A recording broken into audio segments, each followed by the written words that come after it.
नमस्कार. In Solapur news चॅनलच्या खुली चर्चा या विशेष कार्यक्रमामध्ये आपणा सर्वांचं स्वागत. सध्या देशभरामध्ये लोकसभेचा उत्सव आपण पाहतोय. सर्वत्र लोकसभा निवडणुकीच्या आणि लोकसभा निवडणुकीचे रणधुमाळे आपण प्रत्येक जिल्ह्यामध्ये पाहत असताना सोलापूर लोकसभा मतदारसंघ संपूर्ण देशभरामध्ये आणि महाराष्ट्र राज्यामध्ये हा मतदारसंघ नेहमीच चर्चेत राहिलेला मतदारसंघ आहे. या मतदारसंघातून माजी केंद्रीय गृहमंत्री सुशीलकुमार शिंदे यांची कन्या प्रणिती शिंदे आणि भारतीय जनता पार्टीकडून राम सातपुते हे निवडणूक रिंगणामध्ये आहेत. तसं सोलापूर शहर हे बहुभाषिक शहर आहे आणि या सोलापूर शहरातून अनेक वेगवेगळे उमेदवार आत्तापर्यंत सोलापूर शहरवासियांनी जिल्हावासियांनी निवडून दिलेले आहेत. यामुळं सतत ही लढत चर्चेत राहिलेली असते आणि यावेळीची देखील या लढतीकडे सर्वांचं लक्ष लागून राहिलेलं आहे. आणि आता आपण पाहतो या पार्श्वभूमीवर सोलापूर शहरात जिल्ह्यातील प्रश्न असतील, उद्योगधंदे असतील, इथल्या तरुणांना रोजगार निर्मितीचा प्रश्न असेल, IT पार्क असेल, असे अनेक प्रश्न सध्या सोलापूर जिल्ह्यातील आहेत. या निमित्तानं आज आपण खुली चर्चा या विशेष कार्यक्रमामध्ये राष्ट्रवादी काँग्रेस अजित पवार गटाचे प्रवक्ते माननीय श्री उमेशदादा या ठिकाणी आलेले आहेत. मी त्यांचं खुली चर्चा या कार्यक्रमामध्ये स्वागत करतो. नमस्ते. आणि आता या प्रथमतः मी एक महत्त्वाच्या प्रश्नाकडे आता उमेशदादांकडे येतो आहे. आणि विशेष म्हणजे आपण पाहतो एक राष्ट्रवादी काँग्रेस अजित पवार गटाचे एक मुलुक मैदानी तोप म्हणून दादांकडे ओळखलं जातं आणि संपूर्ण आपण रोजच आता प्रत्येक चॅनलवरती दादांची मुलाखती पाहतोय, डिबेट पाहतोय आणि सडेतोडपणे दादा उत्तरं देतात. आरोप प्रत्यारोपच्या पहिरे आता या निवडणुकीच्या निमित्तानं चालू आहेत. दादा, आपण सध्या सोलापूर लोकसभा निवडणुकीकडे वळत असताना भारतीय जनता पार्टीचा उमेदवार जशी निवडणूक डिक्लेअर झाली तेव्हापासून एक उमेदवार चर्चेत राहिला. अनेक उमेदवारांची नावं पुढं आली आणि शेवटी अखेर राम सातपुते माळशिरसचे आमदार यांचं नाव फायनल झालं. आणि त्याच्यानंतर सातत्याने एक टीका होत गेली विरोधकांकडून की हा उपरा उमेदवार आहे, अशी टीका होत गेली. काय सांगाल, तुम्हाला काय वाटतं याबाबत? हे पहा, ही लोकसभेची निवडणूक आहे आणि ही देशाच्या पातळीवरची निवडणूक आहे. राम सातपुतेंच्या बाबतीत म्हटलं तर ते सोलापूर जिल्ह्यातून आपल्या माळशिरस विधानसभा मतदारसंघातून निवडून आलेले आमदार आहेत. त्यांनी संपूर्ण त्यांच्या या 4-4.5 वर्षाच्या कारकिर्दीमध्ये सोलापूर जिल्ह्याकरता, त्यांच्या माळशिरस विधानसभा मतदारसंघाकरता DPCच्या माध्यमातून सोलापूर जिल्ह्यातल्या लाईटच्या असेल, रस्त्याच्या असेल, पाण्याच्या असेल, कॅनलच्या असतील, आपलं यवन विमानतळाच्या संदर्भातलं असेल, या बाबतीमध्ये सातत्यानं त्यांनी आवाज उठवलेला आहे. त्यामुळं त्यांना आपल्याला उपरा असं म्हणता येणार नाही, नंबर 1. नंबर 2, राम सातपुते यांची कौटुंबिक पार्श्वभूमी जी आहे ती अत्यंत गरिबीची आहे आणि ऊसतोड कामगारांच्या पोटी त्यांचा जन्म झाला. ऊसतोड कामगार बीड जिल्ह्यातून सोलापूर जिल्ह्यामध्ये ऊस तोडायला यायचे. त्याच्यामध्ये त्याचे आईवडीलसुद्धा असायचे आणि त्याच्या आईवडिलांनी या सोलापूर जिल्ह्याच्या मातीमध्ये घाम गाळलेला आहे. आपण ही जन्मभूमी जी म्हणतो ती त्याच्या वडिलांनी इथं घाम गाळून ह्या जमिनीमध्ये त्याच्या वडिलाचा घाम सांडलेला आहे, आईवडिलाचा घाम सांडलेला आहे. त्यामुळे या मातीबद्दलची वेगळ्या पद्धतीची आत्मीयता असणं हे नैसर्गिक आहे. त्यामुळे राम सातपुते हे खऱ्या अर्थानं भूमिपुत्र आहेत. आणि मग सुशीलकुमार शिंदे यांनी स्वतःच्या आयुष्यातली माझ्या माहितीप्रमाणे पहिली निवडणूक करमाळ्यातून लढली होती. ते करमाळ्याचे होते का? मग त्यावेळेला करमाळ्यामध्ये जाऊन लढत असताना ते उपरे नव्हते. मग आता राम सातपुते कसे काय उपरे होऊ शकतात? आणि मुद्दा हा आहे, उपरा आहे का स्थानिक आहे याच्यापेक्षा जिल्ह्याच्या उपयोगाचा कोण आहे, जिल्ह्याच्या विकासाकरता जास्तीचं योगदान देऊ शकणारा कोण आहे, कुणाला निवडून दिल्यानंतर या जिल्ह्याची सर्व प्रकारची डेव्हलपमेंट होईल, कुणाला निवडून दिल्यानंतर या जिल्ह्यामध्ये केंद्र सरकारचा निधी मोठ्या प्रमाणावर येईल, कुणाला निवडून दिल्यानंतर आमचं रेल्वे स्टेशन हे जागतिक दर्जाचं होईल, कुणाला निवडून दिल्यानंतर केंद्र सरकारच्या पातळीवरून आमचं एअरपोर्ट जे आहे ते चालू होईल, कुणाला निवडून दिल्यानंतर आमचे जे आत्ता 4 पदरी रस्ते आत्ता झालेले आहेत ते आणखी 6 पदरी होतील, कुणाला निवडून दिल्यानंतर केंद्र सरकारच्या नॅशनल हायवे ऑथॉरिटीकडनं मोठे प्रकल्प येतील, कुणाला निवडून दिल्यानंतर या ठिकाणी आपली उद्योग ची संख्या वाढेल, त्याचबरोबर IT पार्क येईल. हे सगळं केंद्र सरकारची सत्ता हातात असेल आणि केंद्र सरकारच्या विचाराचा खासदार जर इथून निवडून गेला तरच हे सोलापूर जिल्ह्यामध्ये येऊ शकतं. अन्यथा फक्त लोकसभेमध्ये जाऊन भाषणं करणारा खासदार आपल्याला पाठवायचा का लोकसभेमध्ये जाऊन तिथला निधी सोलापूर जिल्ह्याला आणणारा खासदार आपल्याला पाठवायचा, हे जास्त महत्त्वाचं आहे. स्थानिक आणि उपरा हे फक्त भावनिक मुद्दे आहेत ज्याच्यातून तुमचे आमचे प्रश्न सुटणार नाहीत. दादा, गेली 10 वर्ष झालं महाराष्ट्रात महायुतीची सत्ता आहे, त्याच्यानंतर केंद्रात देखील सत्ता आहे. आपण पाहतोय इतर 2 खासदार भाजपचे 10 वर्ष झाले नेतृत्व इथलं केलेलं आहे.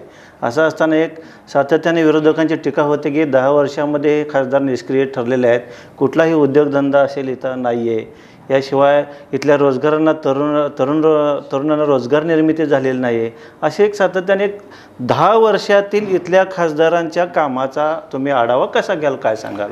हे पहा, काय असतं की आपण दैनंदिन पातळीवर काम करत असताना, गाव स्तरावर काम करताना गावात जे रस्ते होतात, गावात जी घरकुलं होतात, गावात ज्या गटारी होतात, गावात जी लाईट बसवली जाते, गावात जी पिण्याच्या पाण्याची सोय होते, हे जे आपण होतं ते आपल्याला असं वाटत असतं की या गावचे सरपंच काम करतो.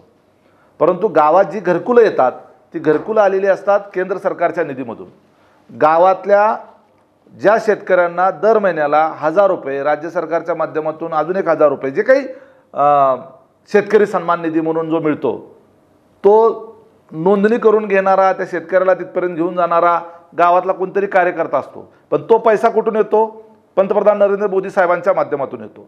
गावामध्ये जल जीवन मिशनच्या माध्यमातून 5 कोटीची, 6 कोटीची, 2 कोटीची, 1 कोटीची प्रत्येक घरामध्ये पिण्याच्या पाण्याच्या करता म्हणून जे नळ आता जोडले गेलेले आणि जे हजारो कोटी रुपयाची कामं या सोलापूर जिल्ह्यात झाली, हे सगळं जल जीवन मिशनच्या माध्यमातून जे झालं ते गाव स्तरावर लोकांना असं वाटतं कधी कधी की गावच्या सरपंचाने आणलं, झडपी सदस्याने आणलं किंवा आमदारांनी आणलं असं वाटतं.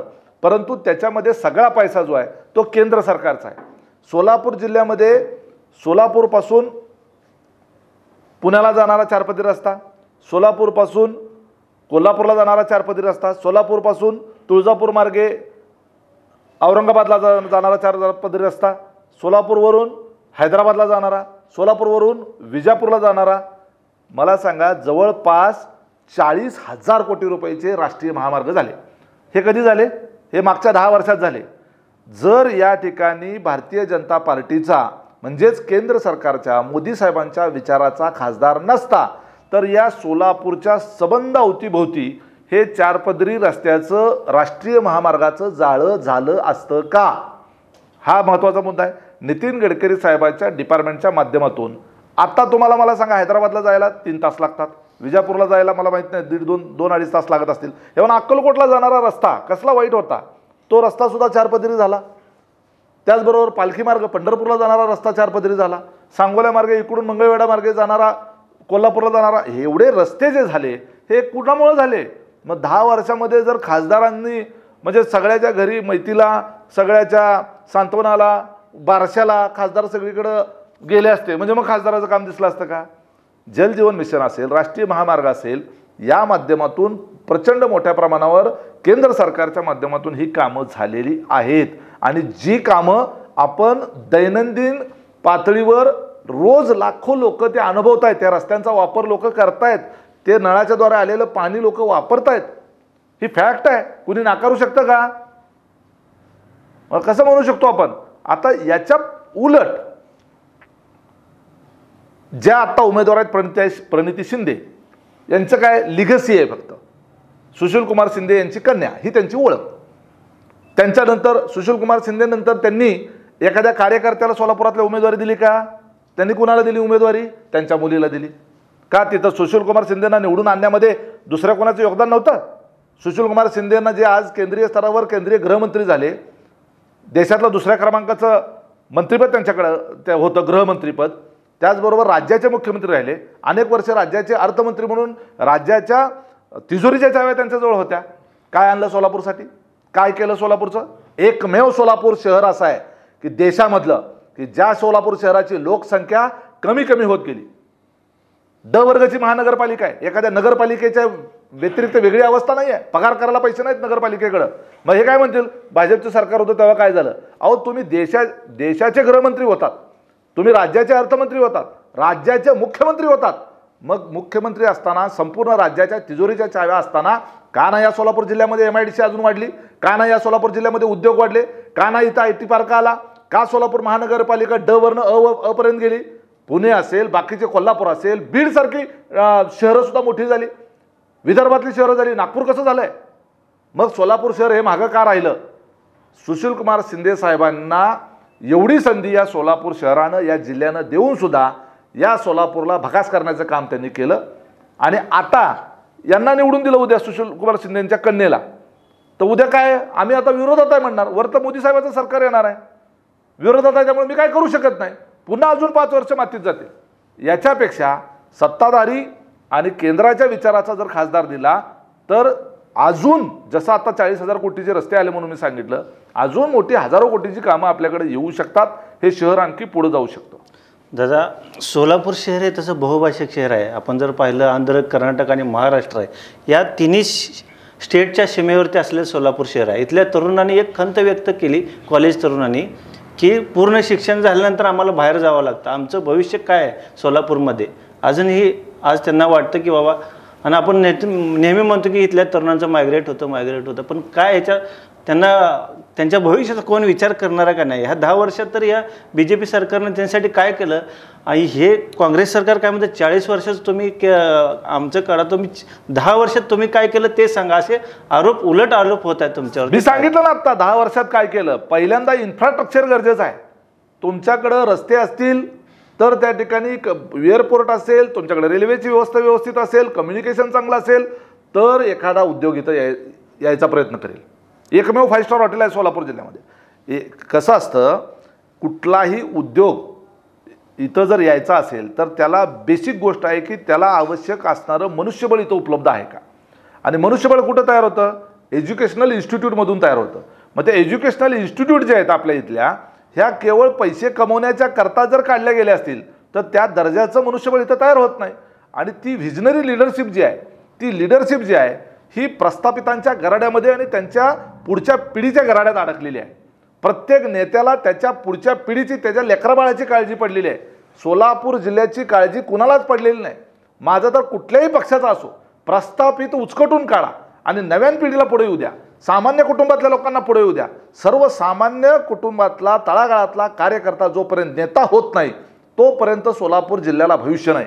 कारण इथं ज्याला त्याला पडलेलं आहे आपल्या कारखान्याचं भविष्य, ज्याला त्याला पडलेलं आहे आपल्या मुलांचं भविष्य.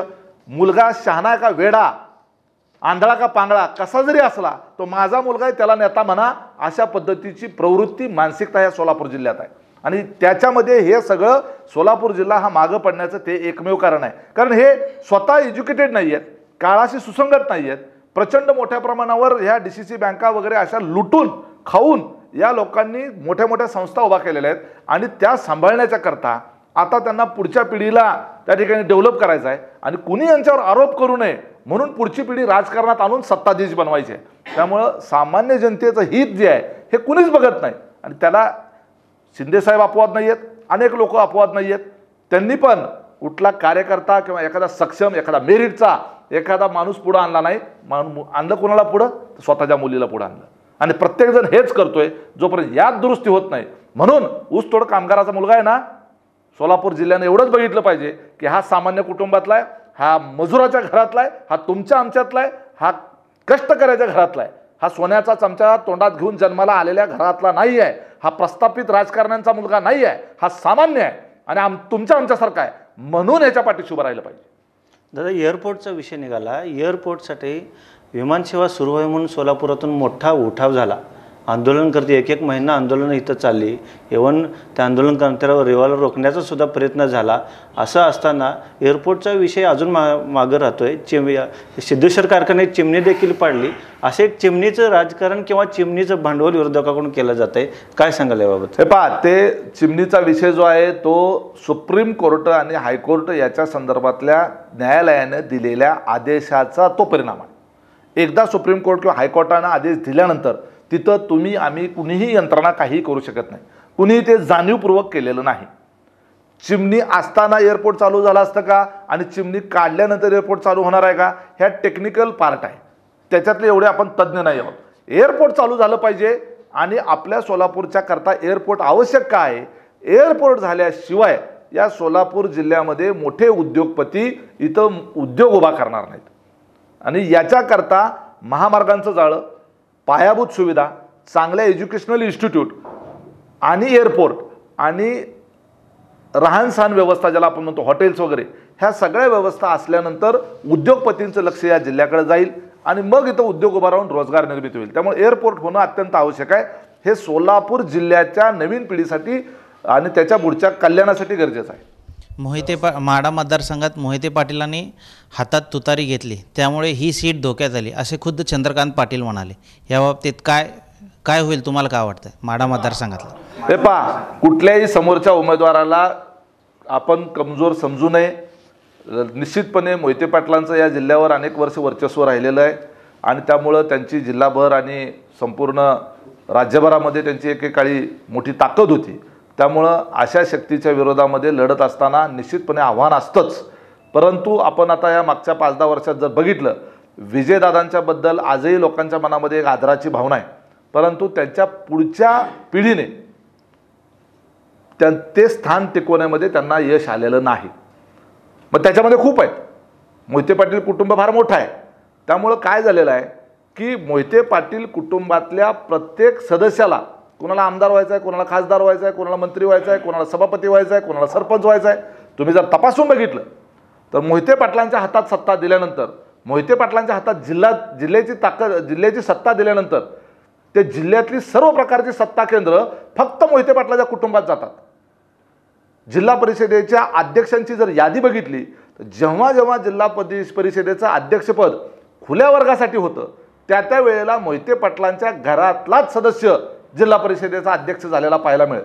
विजयदादांपासून तुम्हाला ते पाहायला मिळेल. कशासाठी? या संपूर्ण जिल्ह्यामध्ये बाकीचे कार्यकर्ते नाही आहेत, बाकीचे लोक नाही आहेत, दुसऱ्यामध्ये क्षमता नाही आहे. आणि कुठं जिथं जाईल तिथं चौकाला नाव विजय चौक, सुमित्रा चौक, धवल चौक, प्रताप चौक, म्हणजे पंढरपूरमधल्या वेगवेगळे घाट आहेत, त्या घाटांना सुद्धा यांच्या कुटुंबातल्या सदस्यांची नावं द्यायचा प्रयत्न झाला होता. म्हणून लोकांनी उठाव करून त्या भालकेनानांना निवडून दिलं. त्यामुळं मोहिते पाटलांची जी मानसिकता आहे, जी सायकोलॉजी आहे, ती सरंजामशाही वृत्तीची आहे. ते दुसऱ्याला क पदार्थ समजतात. आम्ही म्हणजे कोणतरी मालक आहोत आणि बाकी सर्वसामान्य जनता म्हणजे क पदार्थ नोकर आहे. ही लोकशाही आहे. लोकशाहीमध्ये सामान्य व्यक्ती जो आहे हा वरचढ असला पाहिजे. आणि त्यामुळं कुठंतरी आमच्या मागं कुटुंबाचं वलय आहे, म्हणून आमच्या मागं लोकांनी आलं पाहिजे. आम्ही जाईल तिकडे गेलं पाहिजे. म्हणजे मध्यंतरी पवारसाहेबांच्या विरोधात गेले, आता पुन्हा पवारसाहेबांच्या सोबत आले. काय तर्क ह्याला? का तर तुमचं आणि त्या आत्ताच्या खासदाराबरोबर जमलं नाही. म्हणजे खासदार हा तुमच्या तालावर नाचला नाही. आत्ताचे जे खासदार रणजितसिंह नाईक-निंबाळकर जे आहेत हे यांच्या तालावर नाचले नाहीत. आमदार राम सातपुते यांच्या तालावर नाचले नाहीत. म्हणजे यांच्याकडं घरगड्यासारखं काम करणारा जर खासदार किंवा आमदार असेल तर त्यांना तो प्रिय असतो. ही मानसिकता आहे या जिल्ह्यामध्ये, तो तर त्यांना प्रिय असतो.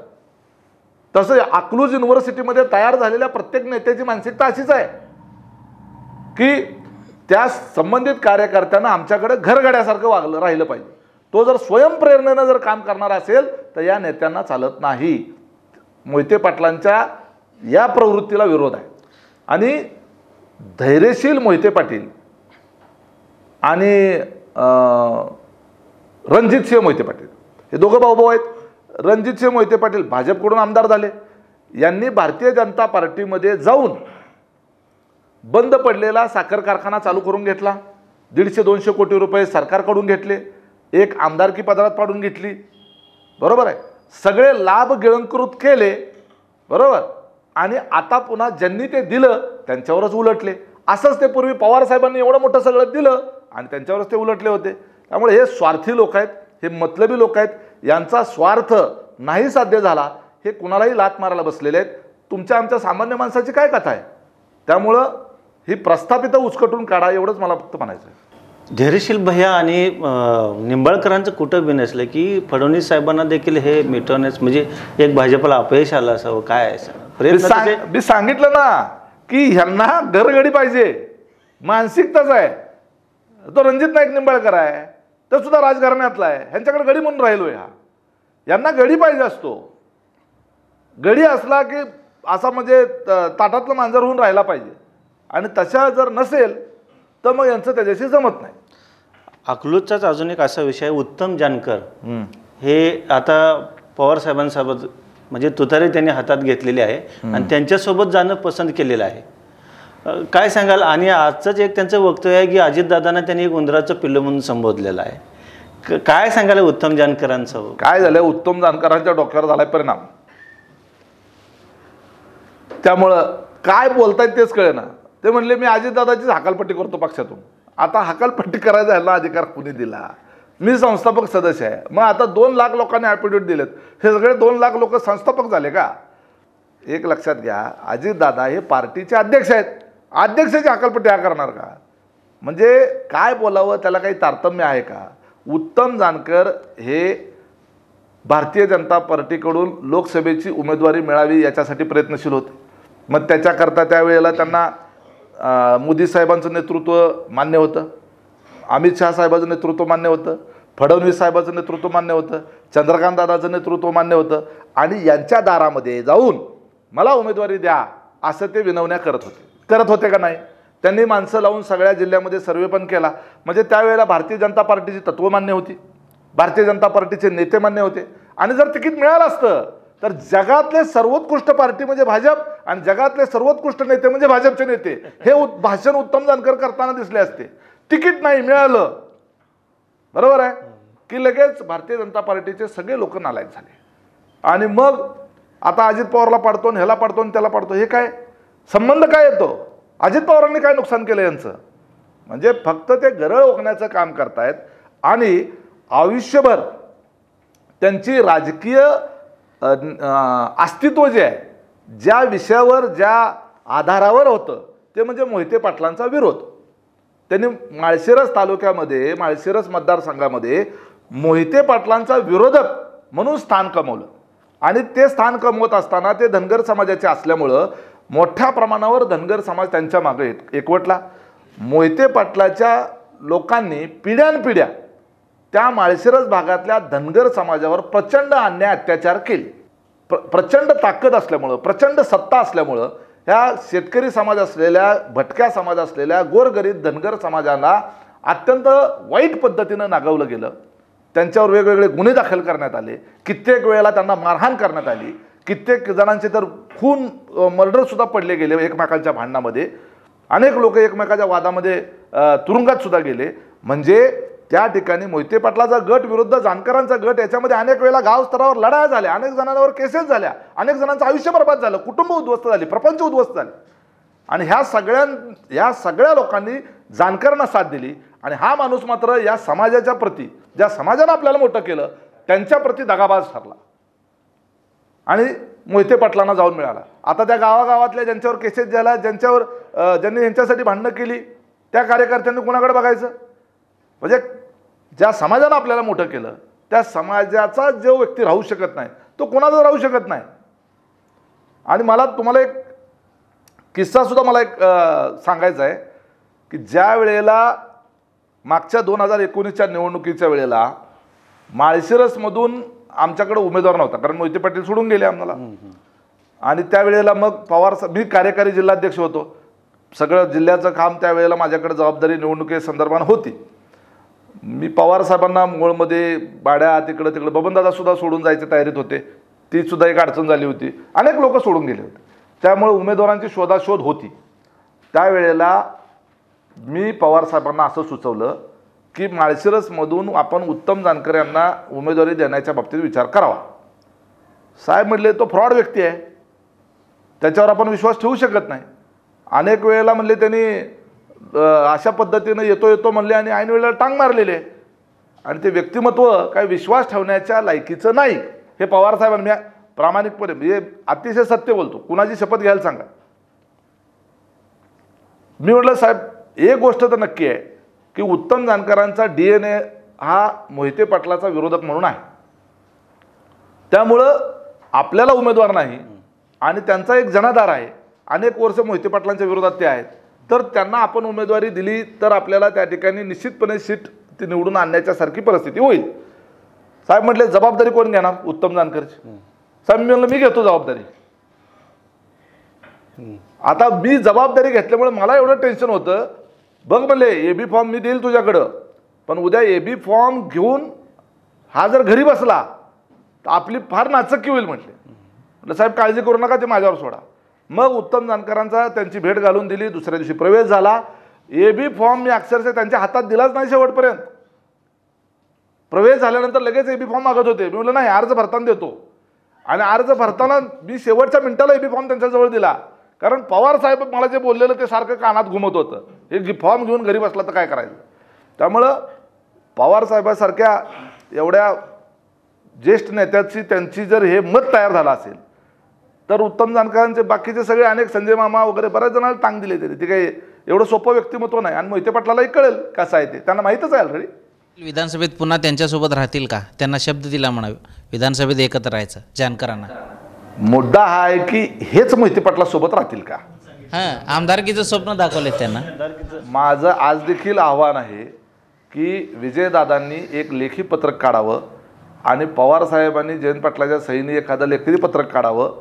जसं जयंत पाटील म्हणले की आजच एबी फॉर्म देऊ का, तर नुसतं म्हणून चालणार नाही. तर अशीच घोषणा रश्मी बागलच्या बाबतीतही केली गेली होती की उमेदवारी तुम्हालाच देणार, परंतु प्रत्यक्षामध्ये नंतर चित्र बदललं होतं. तसं उत्तम जानकरांना ते विश्वास देत आहेत का, तेवढी खात्री देत आहेत का, हे तपासून बघावं लागेल. राजकारणात एकदा उपयोग संपला बरं, अनेक वेळेला उत्तम जानकरांनी पण टांग दिलेली आहे ना, त्यामुळे त्यांना एखादी टांग द्यायला काय अडचण आहे असं त्यांना वाटू शकतं. दादा, आपण जर पाहिलं निवडणुकांमधले या पक्षातून त्या पक्षात अनेकांचे पक्षाचे बदलत असतात.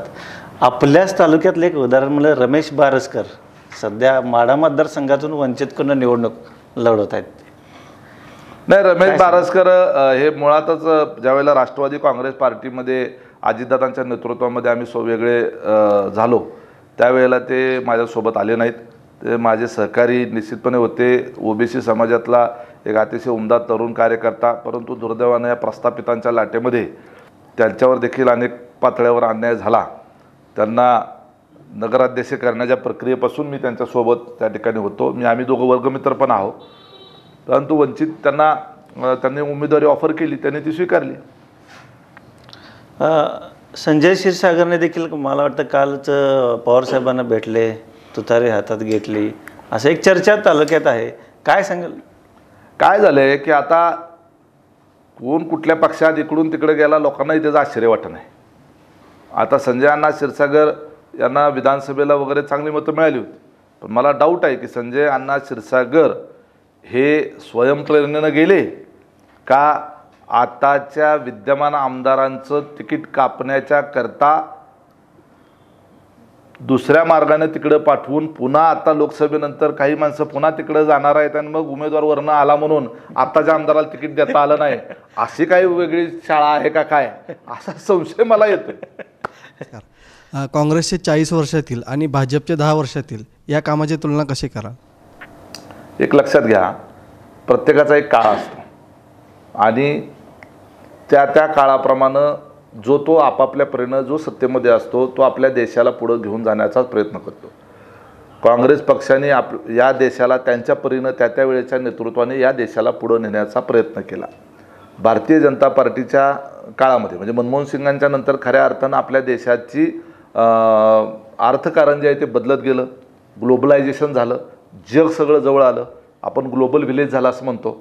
आणि मोदी साहेबांच्या या 10 वर्षाच्या कारकिर्दीमध्ये भारताचं जे स्थान आहे हे स्थान जे आहे ते जागतिक स्तरावर फारच उंचावलं. भारतीय अर्थव्यवस्था जी होती ती जगातल्या अत्यंत गरीब देशातल्या एखाद्या अर्थव्यवस्थेपैकी एक अर्थव्यवस्था होती. आज भारतीय अर्थव्यवस्था जपान जर्मनीच्या बरोबर आहे.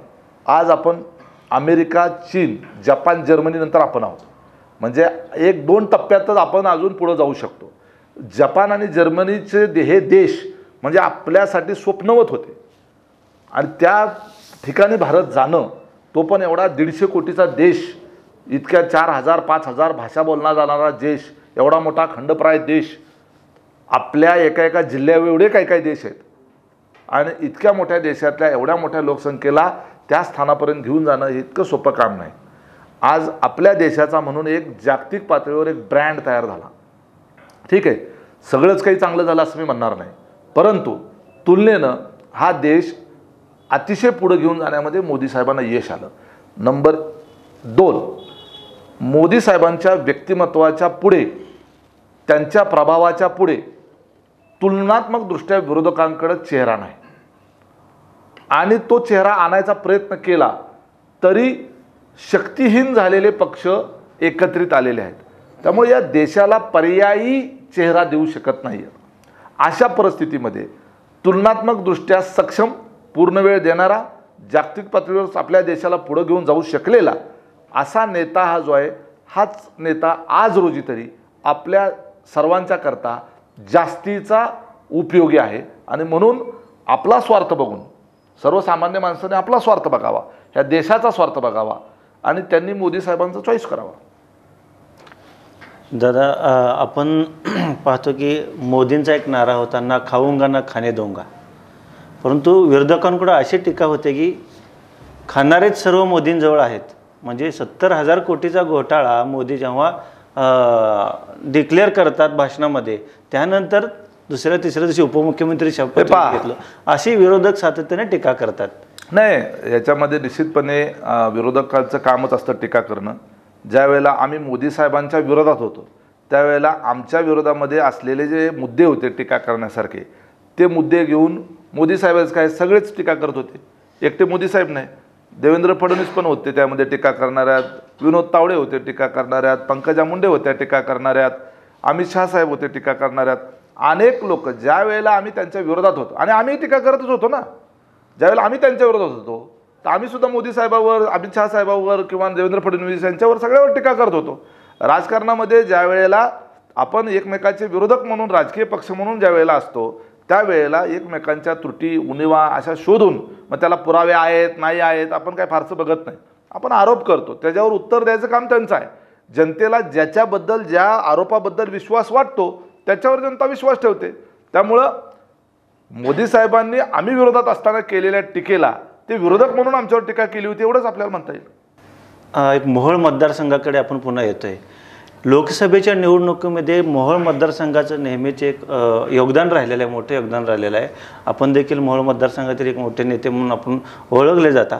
आणि एक मोहोळ मतदारसंघाबद्दल विचारायचं झालं तर आज राजन पाटील असतील, विजयराज डोंगरे असतील आणि तुम्ही एकाच उमेदवाराचा प्रचार करतायत. परंतु राजन पाटील, विजयराज डोंगरे हे एका व्यासपीठावर दिसतात, मात्र तुम्ही एक वेगळ्या पद्धतीने वेगळा प्रचार करतात. काय सांगाल याबाबत? हे पहा, मोहोळ विधानसभा मतदारसंघ असेल, मोहोळ तालुका असेल, या मतदारसंघापुरतं जरी त्यांनी अजितदादांच्या बरोबर आले असले, मी अजितदादाबरोबर गेलो असलो, तरी आमचा स्थानिक पातळीवर माझा आणि राजन पाटलांचा विचार हा अजिबात जुळलेला नाही, जुळणारही नाही. मी अगदी स्पष्टपणे ते सांगितलेलं आहे. ते स्थानिक आहे विषय. विधानसभा असेल, झेडपी असेल, पंचायत समिती, देशाची निवडणूक आहे. ते मोदी साहेबांच्या खासदाराला निवडून देण्याकरता ते मदत करतायत. मी माझ्या पातळीवर, मी माझ्या पद्धतीने काम करतोय. विजयराज डोंगरे आणि ते एका व्यासपीठावर आले तो त्यांचा प्रश्न आहे.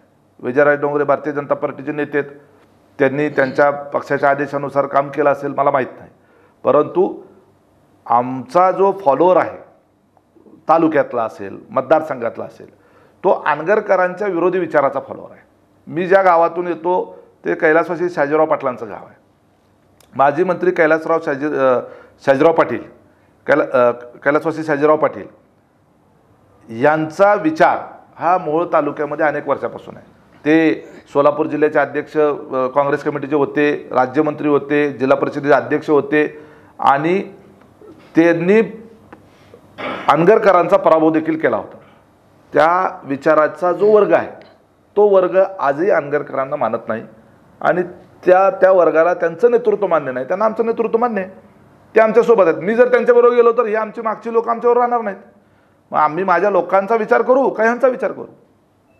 जे निवडणूक कुठली जरी असली तुम्ही आमने सामनेच राहणार का? हे पहा, निश्चितपणे कुठली जरी निवडणूक असेल ती स्थानिक. आता विधानसभेची निवडणूक आहे, उद्या झेडपी पंचायत समितीच्या निवडणुकी होतील, ठीक आहे, बघूया. आमच्या पण ते आमच्या पक्ष, त्यांच्या आणि आमच्या पक्षश्रेष्ठी एकच आहे. ज्याची ताकद निवडून येण्याची इलेक्टिव्ह मेरिट जास्त दिसेल ते पक्षश्रेष्ठी त्याच्या मागे उभं राहतील. कदाचित उद्याच्याला विधानसभेचा आमदार जो आहे तो पार्टी मला विचारेल, माझ्या विचाराचा आमदार त्या ठिकाणी देईल, मला विचारून त्या ठिकाणी तिकीट होईल असं समजायचं काही कारण नाही की त्यांनाच विचारून ठरवलं जाईल. मोहोळ तालुक्यातून सर्वजण नेते आता एका उमेदवारासाठी तुम्ही प्रचार करताय आणि मोहोळ मतदारसंघातून जे लीड मिळेल ते कसं, तुमचं लीड किती राहणार किंवा राजन पाटलांचं लीड कसं राहणार, कसं याच्यामध्ये कसं आहे की आता जबाबदारी ज्यांच्याकडे दिली का नाही, लीड मिळाला तर क्रेडिट त्यांनाच द्या, बरोबर आहे. आणि जर लीड नाही मिळाला, बरोबर आहे, तर जे काही लाभ भारतीय जनता पार्टीनं त्यांना दिलेले आहेत ना ते सगळे वसूल करून घ्या, एवढंच मी सांगणार आहे. दादा, प्रचाराला राजन पाटलांसोबत एकाच व्यासपीठावर येणार आहेत का प्रचारासाठी? अजिबात नाही, अजिबात नाही. अजितदादा आले तरी प्रचारासाठी? मोठे नेते आल्यानंतर ते योगायोगानं, जसं लग्नात आपण भेटतो ना तसं तो योगायोग असतो फक्त. ठीक आहे, आम्ही नेत्यासाठी गेलेलो असतो, हे तिथं आलेत म्हणून नाही. दादा, आपण पाहिलं या राजन पाटलांना मध्यंतरी आता एक आपले मोहिते पाटील, विजयसिंह मोहिते पाटील घरी गेले, भेटले निवासाने. एक सोशल मीडियावरती एक वेगळी चर्चा सुरू आहे, काय सांगाल याबाबत तुम्ही? काय माहिती, आदल्या दिवशी विजयदादा दरीशील अर्ज भरल्यानंतर शिंदे साहेबांच्या घरी जेवणाच्या निमित्तानं गेले होते आणि दुसऱ्या दिवशी लगेच विजयदादा अनगरकरांच्या घरी गेले. मला तर काय लक्षात आलं नाही काय त्याच्यामध्ये लिंक आहे ते मला लक्षात आलं नाही. माझं काय एवढं, मी राजकारणात असलो तरी काय राजकारणी एवढा नाही आहे मी, असा मुरलेला मुरब्बी, मला एवढं कळत नाही त्यातलं. मोहोळ तालुक्यातून किती लीड तुम्ही द्याल यांना, राम सातपुतेंना किती लीड द्याल म्हणलं? नाही, हा प्रश्न ज्यांच्यावर जबाबदारी दिली त्यांना विचारला पाहिजे. आम्ही आमचं काम प्रामाणिकपणे करू, परंतु आमच्यावर म्हणजे व्यक्तिशः माझ्यावर बघा बरं, तुम्ही कुठं फेकताय पॅम्पलेटवर आमचा फोटो आहे का? नाही. त्यांच्याबरोबर कोण फिरते ते बघा, बरोबर आहे. त्यामुळे जबाबदारी ज्यांना त्या ठिकाणी दिलेली आहे त्यांना हा प्रश्न विचारला पाहिजे. आम्ही सामान्य कार्यकर्ते, आम्ही काही नेते बिते नाही. दादा, राष्ट्रवादी काँग्रेस अजित पवार गटाचे तुम्ही एक प्रवक्ते आहात. एक बारामती मतदारसंघाकडे आपण येत असताना बारामती मतदारसंघामध्ये पवार विरुद्ध पवार असा सामना होते आणि रोहित पवार असतील, हे आता विकासाचे मुद्दे सोडून खालच्या स्तरावरती एक आरोप प्रत्यारोप होत आहेत. काय सांगाल याबाबत तुम्ही? हे दुर्दैवी आहे, असं व्हायला नको होतं आणि कुणीच खालच्या स्तरावर जाऊन प्रचार करायला नको आहे. पवार विरुद्ध पवार ही जरी फॅक्ट असली तरीसुद्धा ही देशाच्या पातळीवरची निवडणूक आहे. लोकांचे अनेक हजारो प्रश्न असतात. बारामती लोकसभा मतदारसंघाच्या बाबतीमध्ये जर विचार केला तर अजितदादांनी मागच्या 30-35 वर्षामध्ये ज्या पद्धतीचं काम उभं केलं, ज्या पद्धतीनं त्या मतदारसंघाच्या करता कष्ट घेतले, लोकांचे प्रश्न सोडवण्याच्या करता ज्या पद्धतीनं त्यांनी वेळ दिला आणि काम करण्याची जी त्यांची धडाकेबाज पद्धत आहे, सकाळी 6 वाजल्यापासून ते रात्री 11 वाजेपर्यंत अविरतपणे परिश्रम करून सातत्यानं लोकांचे प्रश्न सोडवण्याकरता झटणारा आणि तडकाफडकी त्या ठिकाणी एखाद्या विषयाचा सोक्षमोक्ष लावणारा, कधीही खोटं न बोलणारा आणि खोटी आश्वासनं न देणारा असा नेता म्हणून अजितदादांकडे तिथली जनता पाहते. सुप्रियाताई सुळे या त्यांच्या भगिनी असल्या तरी त्या ठिकाणच्या त्या विरोधी उमेदवार आहेत. त्यांच्या आत्तापर्यंतच्या कारकिर्दीमध्ये त्यांनी संसदीय कारकीर्द जरूर गाजवली असेल, परंतु त्या मतदारसंघामध्ये कुठलाही केंद्र सरकारच्या पातळीवरचं भरीव असं काम केलेलं दिसत नाही. सुनेत्राताई पवार, सुनेत्रा बहिणी आम्ही त्यांना म्हणतो, त्यांनी टेक्स्टाईल पार्कच्या माध्यमातून जवळपास 5 ते 6 हजार महिलांना थेट रोजगार दिलेला आहे. त्यांनी एन्व्हायरमेंटल फोरमच्या माध्यमातून संपूर्ण बारामती परिसर हिरवागार करून टाकलेला आहे. ग्रामपंचायतीचं कारभार त्यांनी हातामध्ये घेतल्यानंतर देशामध्ये त्या ग्रामपंचायतीचा प्रथम क्रमांक मिळवण्यामध्ये त्यांना यश मिळालं. एवढं चांगलं काम त्यांनी केलं, जमिनीवर उतरून काम केलं. त्यामुळं एक सोशल ॲक्टिव्हिस्ट म्हणून अजितदादांच्या माघारी बारामती मतदारसंघातल्या मतदारांची आणि सर्वसामान्य नागरिकांची एक कुटुंबवत्सल वहिनी म्हणून, बहीण म्हणून, आई म्हणून, काळजी घेणाऱ्या म्हणून त्यांना ओळखलं जातं. इतक्या त्या सुस्वभावी आहेत. त्यामुळं निश्चितपणे त्या मतदारसंघामध्ये पवार विरुद्ध पवार असं जरी त्या ठिकाणी चित्र असलं तरी ते खरं चित्र तसं नाही, तर मोदी विरुद्ध राहुल गांधी असं चित्र आहे. आणि मोदी साहेब पंतप्रधान झाले तर बारामती मतदारसंघामध्ये मोठ्या प्रमाणावर निधी येऊन तिथली विकास कामं होतील, हा विश्वास तिथल्या मतदारांना आहे. शिवाय अजितदादांनी ज्या पद्धतीनं आत्तापर्यंत कामं केलेली आहेत, तर दादाचा स्पीड किती वाढेल, दादाला मान खाली घालावी लागेल अशा पद्धतीचं काम बारामती जनता करणार नाही. बारामतीतल्या लोकांना त्यांच्या आजच्या पिढीला पुढचं भविष्य नेमकं कुणाच्या हातात असलं पाहिजे आणि कोण आपल्यासाठी उपयोगाला पडू शकतं, कोण आपल्या हाकेला ऊत देऊ शकतं, कोण आपल्या अडचणीमध्ये एखाद्या अधिकाऱ्याला फोन करून तातडीनं काम करू शकतं, याची पक्की खात्री बारामतीकरांना आहे. त्यामुळे निश्चितपणे लढत कशी जरी असली तरी या लढतीमध्ये सुनेत्रा वहिनी पवार या मोठ्या मताधिक्याने विजयी होतील. दादा, अजून एक विषय असा आहे की भाजप हे धर्माचं राजकारण करतं. राम मंदिर हा प्रचाराचा मुद्दा होऊ शकतो का, असं विरोधकाकडून सातत्यानं एक आरोप होत आहेत. काय सांगाल याबाबत? कुणी मुद्दा केला राम मंदिराचा? विरोधक राम मंदिर एक विरोधकांना काय आहे की आम्ही तर शिवशाहू फुले आंबेडकरांचा विचार मांडणारे आम्ही कार्यकर्ते आहोत. आम्ही सर्वांना सोबत घेऊन जाण्याची विचारधारा, यशवंतराव चव्हाणांच्या विचारधारेप्रमाणे काम करणारा आमचा पक्ष आहे. आम्ही आमची विचारधारा अजिबात सोडलेली नाही. राम मंदिराचा हा कुठलंही मंदिर असेल, कुठलीही देवदेवता असेल, हा प्रत्येकाच्या आस्थेचा विषय आहे. आणि धर्म ही व्यक्तिगत बाब आहे, धर्म ही सार्वजनिक बाब होऊ शकत नाही. प्रत्येकाला आपापल्या धर्माचं आचरण पालन करण्याचं या देशामध्ये घटनात्मक असा मूलभूत अधिकार आहे. आणि त्या मूलभूत अधिकाराचा वापर करत असताना इतरांना कोणाला त्रास होऊ नये ही सुद्धा काळजी घेण्याची जबाबदारी प्रत्येकाची आहे. राम मंदिराचा प्रश्न हा अनेक वर्षापासूनचा होता. तो न्यायालयाच्या माध्यमातून त्याची म्हणजे एकदाची त्या प्रश्नाचा निर्गती झाली आणि ते राम मंदिर त्या ठिकाणी उभारलं. आता भारतीय जनता पार्टीचा धर्माबद्दलचं त्यांची जास्तीची आस्था असणं याला आक्षेप असायचं काही कारण नाही. त्यांचा पक्षाची ती विचारधारा आहे, आमच्या पक्षाची आमची विचारधारा आहे. परंतु अलायन्स होऊ शकतं ना. फारुख अब्दुल्ला काश्मीरचे जर अल्पसंख्याक मुस्लिम असून भारतीय जनता पार्टीच्या मध्ये जाऊन मंत्री होऊ शकतात. ममता बॅनर्जी भारतीय जनता पार्टीमध्ये जाऊन मंत्री होऊ शकतात. नितीश कुमार भारतीय जनता पार्टीवर जाऊ शकतात. चंद्रबाबू नायडू भारतीय जनता पार्टीवर जाऊ शकतात. नवीन पटनायक भारतीय जनता पार्टीबरोबर जाऊ शकतात. असे मायावती भारतीय जनता पार्टीवर जाऊ शकतात. मुलायमसिंग यादव भारतीय जनता पार्टीवर जाऊ शकतात. असे शेकडो कितीतरी उदाहरणं देता येतील की जे पुरोगामी विचाराचे आहेत, जे सेक्युलर विचाराचे नेते आहेत, ते भारतीय जनता पार्टीच्या सोबत आघाडीमध्ये गेले, मंत्री झाले. जॉर्ज फर्नांडिस समाजवादी नेते, ते भारतीय जनता पार्टीमध्ये मंत्री होते, संरक्षण मंत्री त्यांच्या सरकारमध्ये, NDA मध्ये. त्यामुळं ते तिथं त्यांच्याबरोबर अलायन्समध्ये गेले म्हणून त्यांची विचारधारा आम्ही स्वीकारली असं होत नाही ना. आमची विचारधारा आमच्याजवळ. अजून एक आरोप होते की भाजप संविधान विरोधी असल्याचे देखील आरोप होते. अहो, हे सूर्य चंद्र तारे असेपर्यंत हे संविधान बदलता येत नाही, ते येणार नाही. स्वतः डॉक्टर बाबासाहेब आंबेडकर पुन्हा पृथ्वीवर आले तरीसुद्धा त्यांना स्वतःलाही ते संविधान बदलता येणार नाही. अशा पद्धतीची प्रोव्हिजन डॉक्टर बाबासाहेब आंबेडकरांनी स्वतःच केलेली आहे. त्यामुळं सगळे 100% खासदार जरी भारतीय जनता पार्टीचे आले तरी संविधान बदलता येत नाही. पार्थ पवारांना Y+ सिक्युरिटी काय दिली, मग त्याच्यावर एक टीका केली जाते सोशल मीडियावर की कशामुळं, काय ते त्यांच्याकडे पद आहे. अहो, पार्थ पवारांना आत्ता दिली गेली. इतक्या वर्ष सत्तेमध्ये होतो तरीसुद्धा कधी सिक्युरिटीचा प्रश्न निर्माण झाला नाही. तुम्ही जरा बघा, विरोधात असताना सुद्धा बाळासाहेब ठाकरेंच्या सगळ्या अख्ख्या कुटुंबाला सिक्युरिटी होती. कधी प्रश्न विचारला का त्या आदित्य ठाकरेला का सिक्युरिटी दिली, त्यांच्या मुलांना का सिक्युरिटी दिली, कधी विचारला? ते आत्ता राजकारणात आले, पण ते ज्यावेळेला राजकारणात नव्हते तेव्हापासून सिक्युरिटी त्यांना होती. पार्थ पवारांना काहीतरी पोलिसांकडे इनपुट आले असतील त्यांना थ्रेट्स असल्याच्या संदर्भातले, त्यामुळे दिली असेल. दादा, आपण एक राष्ट्रवादी काँग्रेस अजित पवार गटाचे प्रवक्ते म्हणून या जिल्ह्यातल्या मतदारांना काय आवाहन कराल, काय सांगाल तुम्ही?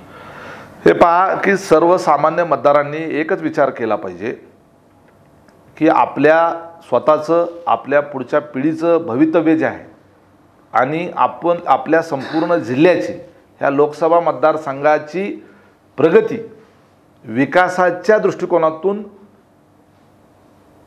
कुणाच्या माध्यमातून होऊ शकते? मोदी साहेबांच्या माध्यमातून होऊ शकते का राहुल गांधी साहेबांच्या माध्यमातून होऊ शकते? आणि एकंदरीत देशाचं चित्र पाहता देशामध्ये सत्तेवर कोण येणार आहे, देशाची सत्तासूत्र कुणाच्या हातात जाणार आहेत, ज्यांच्या हातात ती जाणार आहेत त्यांच्यासोबत आपण जायला पाहिजे. आणि त्या दृष्टिकोनातून विचार करता या सोलापूर जिल्ह्यामध्ये अ आहे का ब आहे हा विचार न करता या जिल्ह्याच्या एकूण सर्वांगीण प्रगतीच्या करता केंद्र सरकारची बलाढ्य ताकद या पाठीशी उभं राहण्याकरता मोदी साहेबांच्या विचाराचा खासदार या जिल्ह्यातून भरघोस मताने निवडून पाठवला पाहिजे. तेच माढा मतदारसंघाच्या बाबतीतही सांगता येईल. जर केंद्राच्या विचाराचे खासदार आपण त्यांच्या इथून पाठवले तर निश्चितपणे या जिल्ह्यामध्ये ज्या पद्धतीनं आज महामार्गांचं प्रचंड मोठं जाळं झालेलं आणि ते प्रत्यक्ष आपण अनुभवत असलेलं आपल्याला दिसतंय, तशाच पद्धतीचं मोठाले उद्योग, IT पार्क, एअरपोर्ट याच्यासारखे आपलं अत्याधुनिक असलेलं रेल्वे स्टेशन या संदर्भानं प्रचंड मोठे प्रकल्प आपल्याला आणता येतील. त्याचबरोबर उजनीसारखं धरण जे या सोलापूर जिल्ह्याची जीवनदायिनी आहे त्या धरणातला गाळ काढण्याच्या करता जो काही लाख कोटी रुपये खर्च आहे याच्याकरता तो प्रकल्प राष्ट्रीय प्रकल्प म्हणून घोषित करायचा असेल तर केंद्र सरकारच्या विचाराचा खासदार इथं आपल्याला निवडून द्यावा लागेल, जेणेकरून उजनीचं पाणी आत्ताच्या क्षमतेपेक्षा कितीतरी पटीनं अधिक वाढेल आणि त्याचा उपयोग या जिल्ह्यातील शेतकऱ्याला होईल. निश्चितपणे शेतीच्या संदर्भातले काही प्रश्न आहेत ते प्रश्न आपल्या खासदारांनी संस्थेमध्ये त्या ठिकाणी मांडले पाहिजेत. FRPच्या संदर्भातले प्रश्न आहेत, त्याचबरोबर किमान हमी भावाचा एक प्रश्न आहे तर त्या बाबतीमध्ये शेतकऱ्यांचा दबाव निश्चितपणे निर्माण झाला पाहिजे आणि त्याकरता म्हणून मोदी साहेबांच्या पाठीशी आपण उभं राहिलं पाहिजे. विरोधातला खासदार निवडून दिला आपल्या वाट्याला काही येणार नाही, परत आपल्याला जिल्हा हा विकासापासून वंचित राहील. तो राहू द्यायचा नसेल तर दोन्ही खासदार जे आहेत ते मोदी साहेबांच्या विचाराचे निवडून देणं आवश्यक आहे. आपण एक आता शेवटचा प्रश्न या ठिकाणी तुम्हाला प्रश्नाकडे येतोय, तो म्हणजे भाजपा अब की बार 400 पारचा नारा सातत्याने देत आहे. हे करत असताना काय सांगाल याबाबत आणि मोदीजी आणि राहुल गांधी यांची तुलना तुम्ही कसे कराल? हे पहा, भारतीय जनता पार्टीनं त्यांचं लक्ष जे आहे ते उच्च ठेवलेलं आहे. कुठलाही राजकीय पक्ष हा जास्तीत जास्त आपल्या खासदार निवडून यावे याकरता प्रयत्न करणार आहे. तसं काँग्रेस पक्षसुद्धा त्यांच्या पातळीवर तसा प्रयत्न करणार आहे. NDA आघाडी आणि इंडिया आघाडी किंवा इंडिया आघाडी ज्याला म्हणतात त्या दोन्ही आघाड्यांचा प्रयत्न जास्तीत जास्त जागा मिळण्याचा आहे. त्यामुळे एखाद्यानं 400 पारचा नारा दिला म्हणून कुणाला वाईट वाटण्याचं काही कारण नाही.